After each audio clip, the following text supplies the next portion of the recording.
बुद्ध के समय में मगध के राज्य में एक बहुत ही धनी सेठ रहा करता था। उसके पास अपार धन संपदा थी।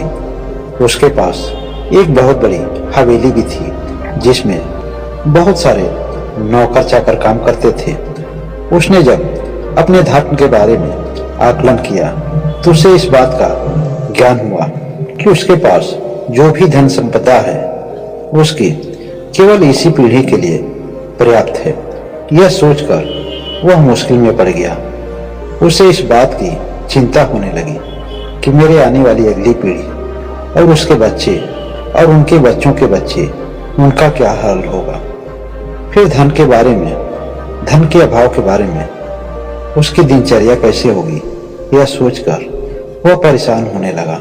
वह सोचने लगा कि मेरे पास इतना धन तो जरूर होना चाहिए कि मेरी कई पीढ़ियां बैठकर खा सके, और इसके लिए वह मन ही मन विकल्प खोजने लगा जिसको लेकर उसे काफी चिंता हुई। अपनी इसी चिंता को लेकर वह दुखी था। तभी उसको किसी ने बताया कि बगल के गांव में महात्मा बुद्ध आए हुए हैं। उसने सोचा कि क्यों ना महात्मा बुद्ध से मिलकर इस समस्या का समाधान खोजा जाए। हो सकता है उनके आशीर्वाद से हमें कोई ना कोई रास्ता जरूर मिल जाए। यही सोचकर उसने महात्मा बुद्ध से मिलने का निश्चय किया। दूसरे दिन वह महात्मा बुद्ध से मिलने जाता है। महात्मा बुद्ध से मिलकर दंडवत प्रणाम करता है। महात्मा बुद्ध ने उसे खुश रहने का आशीर्वाद देते हैं। तब वह कहता है कि हे महात्मा, मेरे पास एक जटिल समस्या है और जब तक उस समस्या का समाधान नहीं मिलेगा मैं खुश कैसे रह सकूंगा। बुद्ध उसकी समस्या पूछते हैं। वह बताता है कि हे बुद्ध, मेरे पास आपके आशीर्वाद से बहुत संपदा है, लेकिन मैं यह सोचकर चिंतित हूँ कि मेरी आने वाली पीढ़ियों के बच्चे और उनके बच्चे किस तरह से अपना जीवन का निर्वाह करेंगे, क्योंकि इतने लंबे समय के लिए मेरे पास जो धन है वह पर्याप्त नहीं है। हे बुद्ध, आप मुझे कुछ ऐसा आशीर्वाद दीजिए कि मैं अपनी चिंताओं से मुक्त हो सकूं। बुद्ध कहते हैं, जाओ, ऐसा ही होगा, लेकिन इसके लिए तुम्हें एक छोटा सा काम करना पड़ेगा। यह सुन करके सेठ के मन में थोड़ी सी आशा की किरण झलकती है। वह पूछता है कि हे बुद्ध, इसके लिए मुझे कौन सा काम करना पड़ेगा। तब बुद्ध कहते हैं कि गांव के बाहर तुम्हें एक झोपड़ी मिलेगी, उसमें एक गरीब परिवार रहता है। तुम जाओ और वहां पर एक दिन का राशन पहुंचा कर आओ। यह सुन सेठ बहुत खुश होता है और वह राशन लेकर झोपड़ी में जाता है। वह देखता है उसमें केवल दो ही लोग दिखाई दे रहे हैं, एक बूढ़ी औरत जो साधना में लीन थी और एक जवान बहू जो चूल्हे पर खाना बना रही थी। वह धनी सेठ आगे बढ़कर उस बहू को अपना परिचय देता है कि आप शायद मुझे नहीं जानती हैं, मैं इस गांव के बगल के गांव में रहता हूं और मैं एक व्यापारी हूं। मैं आप लोगों को राशन और कुछ सामग्री भेंट करना चाहता हूं, इसे आप लोग स्वीकार कीजिए। वह औरत कहती है, क्षमा कीजिए, मैं यह राशन आपसे नहीं ले सकती क्योंकि मेरे पास आज के लिए राशन पर्याप्त है। शेख ने कहा, इस राशन को रख लीजिए, यह कल के लिए काम करेगा, क्योंकि कल कहीं न कहीं से आपको राशन की व्यवस्था करनी ही पड़ेगी। उस औरत ने कहा कि क्षमा कीजिए, मैं कल के लिए पहले से कोई भी संग्रह नहीं करती हूँ। कल के लिए कल देखा जाएगा। कल की चीजों को लेकर मैं आज का अपना दिन क्यों खराब करूंगी। उसकी बातों को सुनकर वह सेठ बड़ा ही हैरान होता है और मन ही मन सोच रहा है कि मैं आने वाली पीढ़ियों को लेकर इतना चिंतित हूँ और एक ये लोग हैं जो कल के लिए कोई संग्रह नहीं करना चाहते हैं, जबकि उसे यह सभी राशन फ्री में मिल रहा है। इसके लिए उसको अलग से कुछ भी भुगतान नहीं करना है, फिर भी वह लेने से इनकार कर रही है।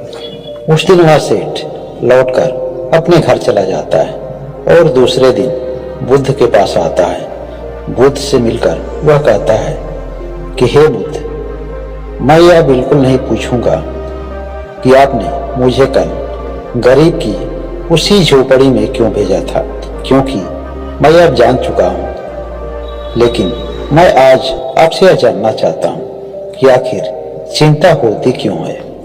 तब बुद्ध कहते हैं कि चिंता मनुष्य का एक ऐसा भाव है, एक ऐसी दशा है जो एक तरह की मानसिक बीमारी है, क्योंकि चिंता हमेशा लोग उसी बात को लेकर करते हैं जो उसके कार्य क्षेत्र से बाहर है। अक्सर लोग चिंता हमेशा या तो बीती हुई बातों को लेकर करते हैं या तो भविष्य में आने वाली किसी बात या किसी घटना को लेकर करते हैं, और यह दोनों ही स्थिति उसके बस में नहीं है। जिन चीजों को हम सोचकर उससे बदल नहीं सकते, उन चीजों के बारे में सोच सोचकर अपने आज की खुशी को बर्बाद करने का क्या मतलब है। जिन बातों को लेकर आज हम चिंतित हैं, उन बातों के बारे में चिंता करना छोड़ भी देते हैं तो उन पर कोई भी असर नहीं पड़ता है। लेकिन अगर आप इन बातों को पकड़कर बैठते हैं तो आपकी आज की खुशी जरूर छीन सकती है। तब वो सेठ कहता है कि आपका कहने का मतलब क्या है? क्या लोग इस वजह से वह किसी भी बात के बारे में विचार करना छोड़ दें? बुद्ध की नहीं, आप किसी भी बातों के बारे में केवल चिंतन करो। चिंतन का तात्पर्य है कि जिन बातों के बारे में तुम सोच रहे हो वह सोच केवल उसके समाधान से संबंधित होती है, और जब हम किसी बातों के बारे में चिंता करते हैं तो उसमें समाधान नहीं होता है, क्योंकि चिंतन में सोच के साथ साथ हमें एक्टिविटी भी दिखानी पड़ती है, कुछ क्रिया भी करनी पड़ती है। चिंतन का मतलब है एक निश्चित समय के पश्चात समाधान से संबंधित हम क्रिया करते हैं और उसके हमें परिणाम भी देखने को मिलते हैं, जबकि चिंता में हम कोई भी क्रिया नहीं कर सकते हैं। जैसे भविष्य में होने वाली घटनाएं या बीती हुई बातों को लेकर किसी घटना के बारे में चिंतित होना, इन दोनों ही स्थितियों में हम कुछ भी नहीं कर सकते हैं। हम कोई भी क्रिया प्रतिक्रिया केवल वर्तमान में ही कर सकते हैं, वर्तमान की बातों को लेकर ही कर सकते हैं। हमेशा वर्तमान के पलों को जीने का प्रयास कीजिए। जिस पल में आप हमसे बात कर रहे हैं या हम आपसे बात कर रहे हैं, केवल यही पल सुख और दुख का कारण बनता है, जिसका नियंत्रण अभी हमारे हाथ में है। इससे केवल आप और हम ही निश्चित कर सकते हैं कि खुश रहना है या दुखी रहना है।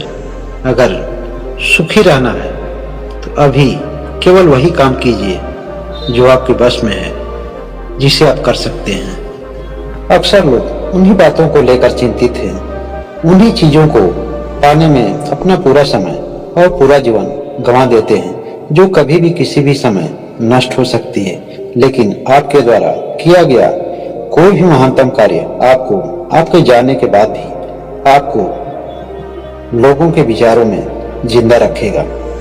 हमारा कोई भी क्षण हमारे जीवन का आखिरी क्षण हो सकता है, इसलिए अपने साथ साथ औरों के जीवन के बारे में भी कुछ ऐसा काम कीजिए जिससे और भी लोगों के जीवन में कुछ भला हो सके, उनकी समस्याओं का निदान हो सके। बुद्ध की यह बातें सेठ को आसानी से समझ में आ जाती है और वह अपने घर को लौट जाता है।